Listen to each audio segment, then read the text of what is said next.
La casa puede ser un lugar que no se termina de explorar jamás, sin que esto necesariamente tenga que ver con su tamaño físico. La imaginación hace de cualquier espacio algo inabarcable, más aún si se trata de la imaginación del niño, y todos somos niños, de alguna manera. En los sueños relativos a la casa, la curiosidad infantil enriquece cada pequeño rincón, cada espacio, por reducido que sea, da vida a aquello que para el adulto suele pasar desapercibido.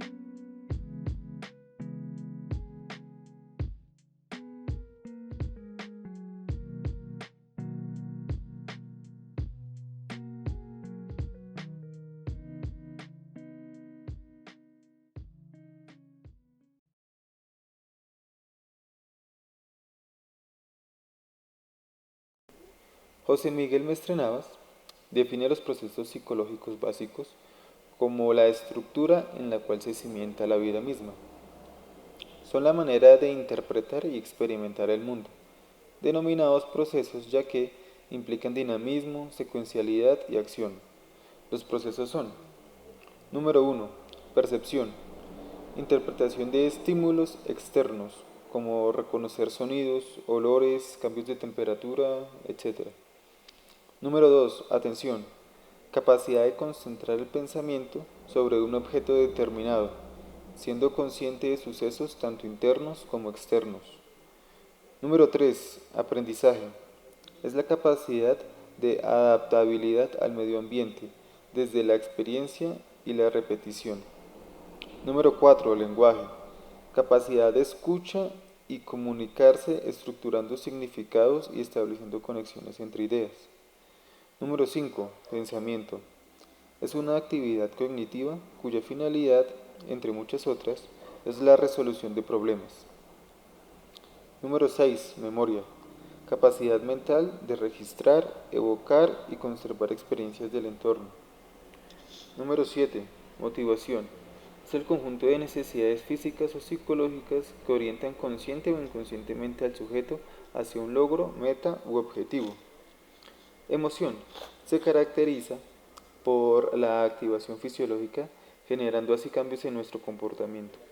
Robert Plutchik identificó 8 emociones primarias: enojo, temor, tristeza, sorpresa, disgusto, alegría, anticipación y confianza.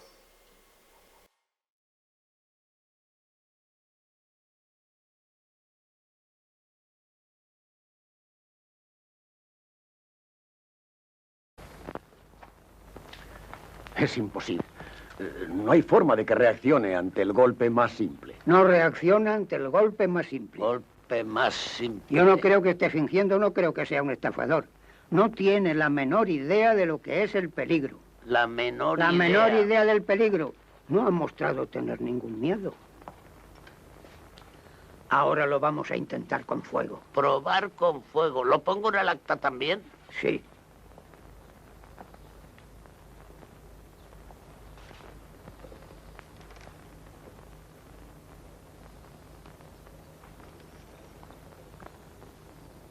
No siente ningún temor ante el fuego.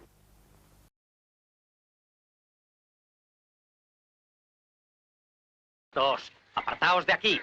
Fuera, fuera.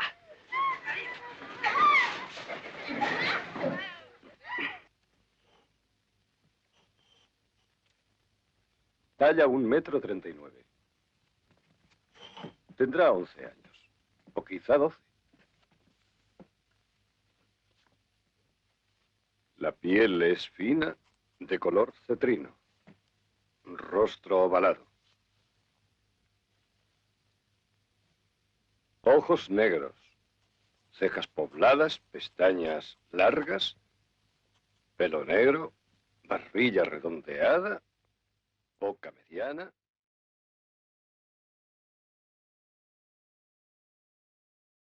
Teoría del desarrollo cognitivo de Piaget. Se entiende por desarrollo cognitivo al conjunto de transformaciones que se producen en las características y capacidades del pensamiento en el transcurso de la vida, especialmente en el periodo del desarrollo, en el cual aumenta el conocimiento y las habilidades para comprender, aprender, pensar y manejarse en la vida.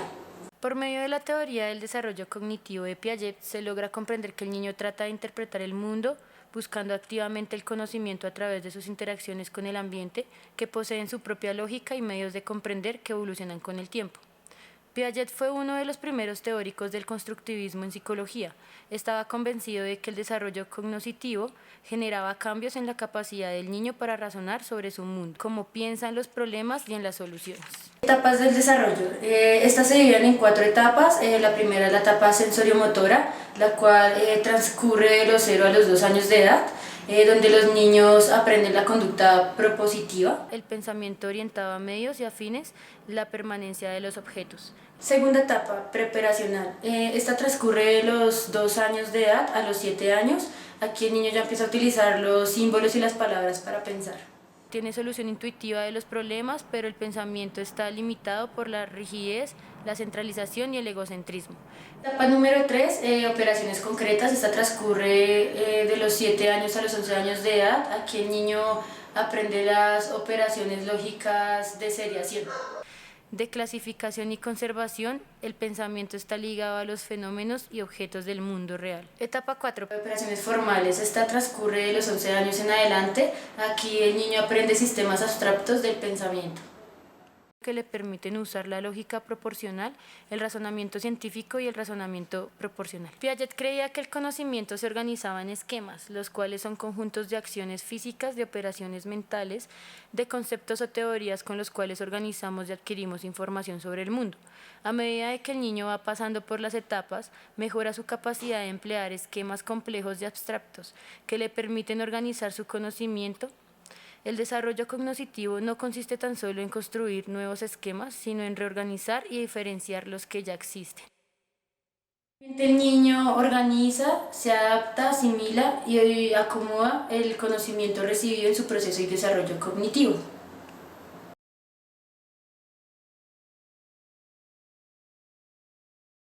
La teoría del desarrollo cognitivo de Vygotsky está estrechamente relacionada con las relaciones que establece el individuo con la sociedad. Según esta teoría, los patrones de pensamiento son producto de las interacciones sociales y culturales. Vygotsky propuso una concepción cultural histórica del desarrollo cognitivo, de manera que no es posible entender el desarrollo cognitivo de un niño si se desconoce de la cultura donde se cría. Así pues, los adultos y niños mayores son el principal medio de desarrollo cognitivo del individuo. Por medio de actividades sociales, el niño aprende e incorpora herramientas culturales. El desarrollo cognitivo del individuo se integra mediante procesos mentales y los resultados de sus interacciones sociales. A esto se le conoce como internalización, representaciones internas de acciones físicas externas o de operaciones mentales. Vygotsky define 2 herramientas de pensamiento. Herramientas técnicas sirven para modificar objetos o dominar el ambiente, máquinas, martillos, lápices, etc. Y herramientas psicológicas que sirven para organizar o controlar el pensamiento de la conducta, los números, las palabras, convenciones, los mapas, etc. Según Vygotsky, el lenguaje es la herramienta más importante y más influyente en el desarrollo. Establece 3 etapas del lenguaje: etapa social, egocéntrica y la del habla interna.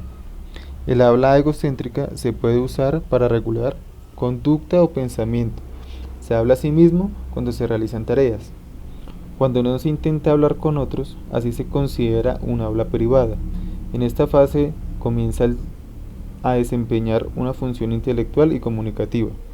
Define el andamiaje como un conjunto de asimilaciones mentales, orientaciones e información que se ha adquirido a lo largo del desarrollo intelectual y sirve de estructura base para nuevos conceptos.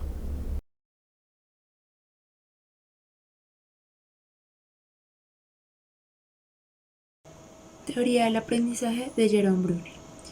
Este psicólogo nos aportó las herramientas precisas para que los pequeños puedan procesar de forma positiva todo lo que van asimilando. Se basa en motivarlos e incentivar su autodescubrimiento. Según esta teoría, Brunner supone un cambio importante de paradigma con respecto a la educación tradicional. Profundiza en la necesidad del aprendizaje constructivista, es decir, por sí mismo. Esta teoría impulsó cambios importantes en la educación en la década de los 60 y todavía se considera una de las guías docentes más aceptadas en todo el mundo. Brunner plantea una teoría de aprendizaje basada en el autodescubrimiento, es decir, el alumno adquiere conocimiento por sí mismo. Por supuesto, este proceso debe estar guiado por un tutor y motivado en todo momento por la curiosidad del propio estudiante. Esta teoría parte del hecho de que la información no puede ser dada sin más, sino que debe ser procesada y dotada de sentido por cada individuo. Por ello es importante que la curiosidad sea guiada principalmente en todo este proceso. Así Brunner creó un sistema de categorización con el cual es posible clasificar de forma más efectiva la información recibida del exterior. El objetivo es facilitar la comprensión de la realidad. Para Brunner, uno de los aspectos básicos de la teoría del aprendizaje es que el individuo no debe comportarse de manera pasiva mientras recibe la información del exterior. Por el contrario, debe ser el protagonista en todo el proceso de aprendizaje, ya que así comprenderá y procesará de forma mucho más efectiva todo este conocimiento. Basado en ello, esta teoría maneja 3 representaciones de la realidad, cada una de ellas, las cuales corresponde a diferentes momentos evolutivos. La primera representación es la representación en activa, que más o menos va de los 0 al primer año de vida, basada en acciones. Este aprendizaje se obtiene a través de la interacción directa con los elementos. Un ejemplo sería aprender a utilizar cubiertos, el sonido de los cubiertos. La segunda representación es la icónica, va del primer año de vida hasta más o menos los 6 años, basada en imágenes. Es una de las técnicas recomendadas por la teoría del aprendizaje de Brunner. Esta utiliza diferentes elementos visuales que no tengan una carga muy simbólica, pero que sean reconocibles. Esta técnica es perfecta a partir de los 3 años, que es cuando se alcanza un mayor nivel de desarrollo cognitivo. La tercera representación es la representación simbólica, esta va desde los 7 años en adelante. Esta se basa en el lenguaje. El aprendizaje se obtiene a través de palabras, imitaciones, abstracciones o conceptos. En este caso, el grado de desarrollo a nivel intelectual es considerable mayor al de las otras 2 representaciones. Otro de los conceptos fundamentales en la teoría de Brunner es el concepto de andamiaje. Para Brunner, el aprendizaje o proceso mediante el cual obtenemos conocimiento se ha de facilitar mediante la dotación de ayudas externas. Esto quiere decir que el individuo no es la única fuente de aprendizaje, sino que desde fuera se puede crear facilidades para que éstas encajen este nivel de aprendizaje de la otra persona y así mejorar la calidad de la rapidez de la educación. Aquí podemos hablar de la metáfora de un andamio usado para construir un edificio resulta evidente, refiriéndose a este proceso de acomodación y transitoriedad de las ayudas como un andamiaje.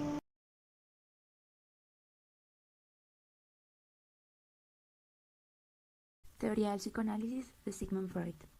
Elaboró esta teoría sobre el funcionamiento de la mente o psique, basó gran parte de su vida estudiando los procesos psicológicos y cómo se desarrollaban en el ser humano. Podemos describir los grandes pilares que la conforman. 1. Etapas del desarrollo psicosexual. Una de las teorías más polémicas de Freud se caracteriza por hablar de sexualidad en las etapas más infantiles del ser humano. Según este modelo, los individuos pasan por una serie de etapas relacionadas con la exploración de distintas zonas erógenas del cuerpo durante la infancia. Etapa oral del 0 a 1 años, etapa anal de 1 a 4 años, etapa fálica de 4 a 7 años, etapa latencia de 7 años hasta la adolescencia, etapa genital, final de la adolescencia hasta la vejez. Después nos habló del yo, el superyo y el ello. Esto se define como el modelo estructural de la mente. El modelo afirma que poseemos 3 estructuras mentales que persiguen intereses distintos y a menudo entran en conflicto, mientras que el ello representa nuestros impulsos y deseos, el yo son nuestros valores de cara al mundo y el superyo es la orientación moral de nuestra psique, la interpretación social de bien y el mal. Un pilar fundamental en la teoría de Freud es la importancia que él mismo le da a los sueños. Según su teoría del psicoanálisis, si interpretamos correctamente el significado de los sueños, podremos comprender ciertos elementos inconsistentes que se ven representados en el mundo onírico. En esta teoría hablamos de niveles de conciencia según Freud, la metáfora del iceberg. Quiere un mensaje que va más allá de estructurar niveles de pensamiento. También quiere transmitir el mensaje de que en muchas ocasiones el problema reside en una parte poco visible de la realidad, como ocurre con los icebergs. Según esta teoría, la parte consciente del ser humano equivale a la punta del iceberg, un pequeño fragmento que muchas veces solemos interpretar como la totalidad de nuestro pensamiento, o psique. Sin embargo, debajo de este pensamiento se encuentran otros niveles menos visibles.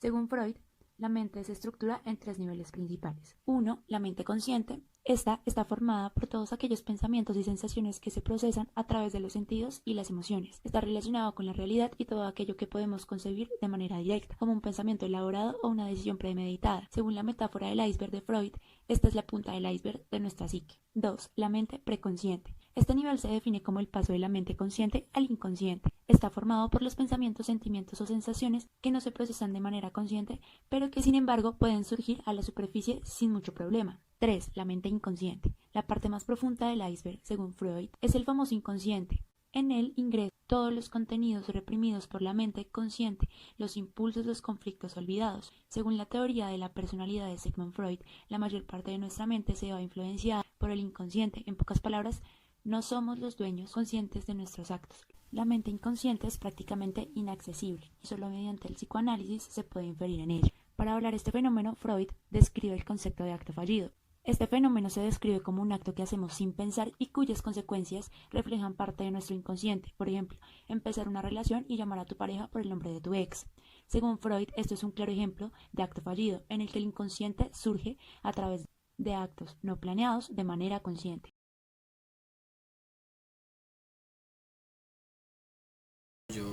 La teoría de desarrollo psicosocial en Harvard.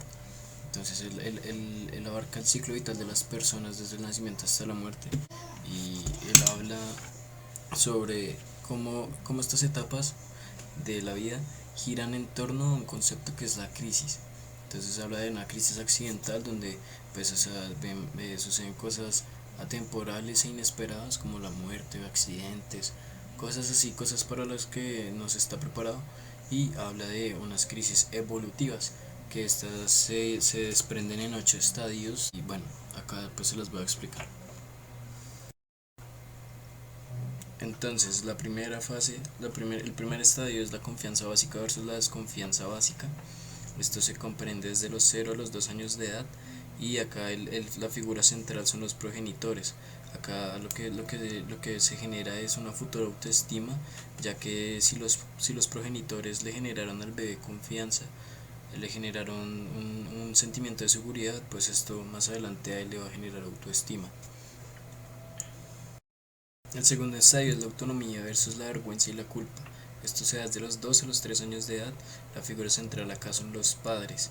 Entonces acá la autonomía del niño se empieza a generar porque ya empieza a dar sus primeros pasos y empieza a controlar el esfínter, y dependiendo del reafirmamiento de los padres, esto le va a generar culpa, vergüenza, o le va a generar autonomía y seguridad en eso. El tercer estadio es la iniciativa versus la culpa. Esto se da desde los 3 a los 6 años de edad. Acá la figura central es la familia.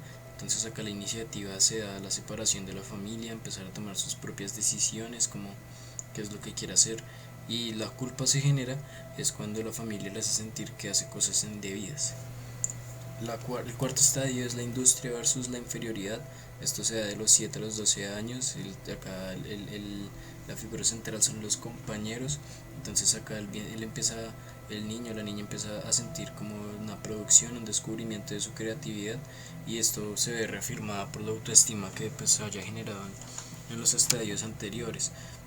O muy bien puede que se sienta inferior al sentir que no logra lo que sus otros compañeros.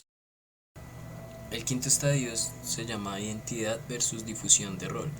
Este se da de los 13 a los 19 años. Acá la figura central son los grupos.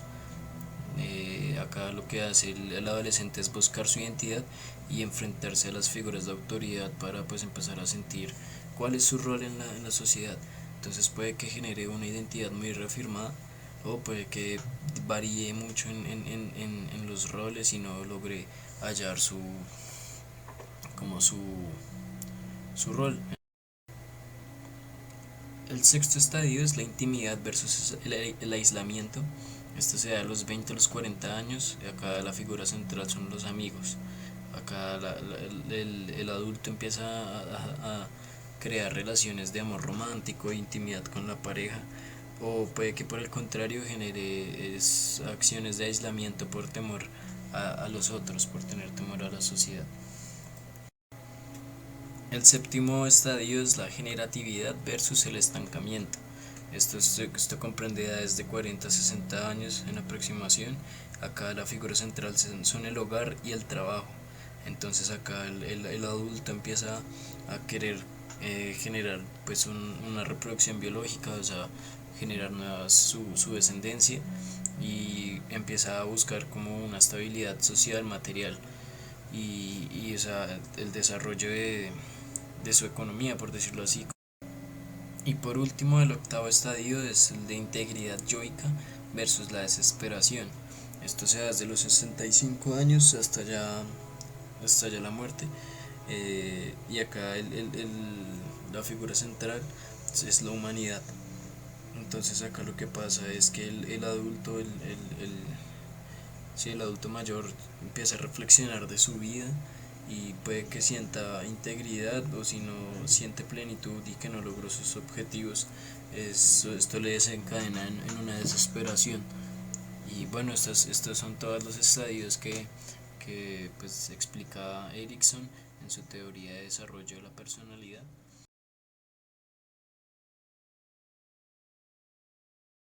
La teoría de las inteligencias múltiples es una teoría que fue descrita en 1983 por Howard Gardner, un profesor de la Universidad de Harvard.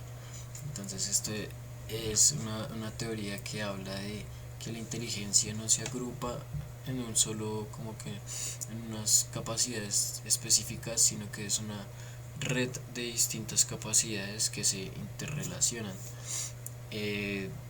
Howard dice que todos nos destacamos de una manera especial en alguna de estas inteligencias.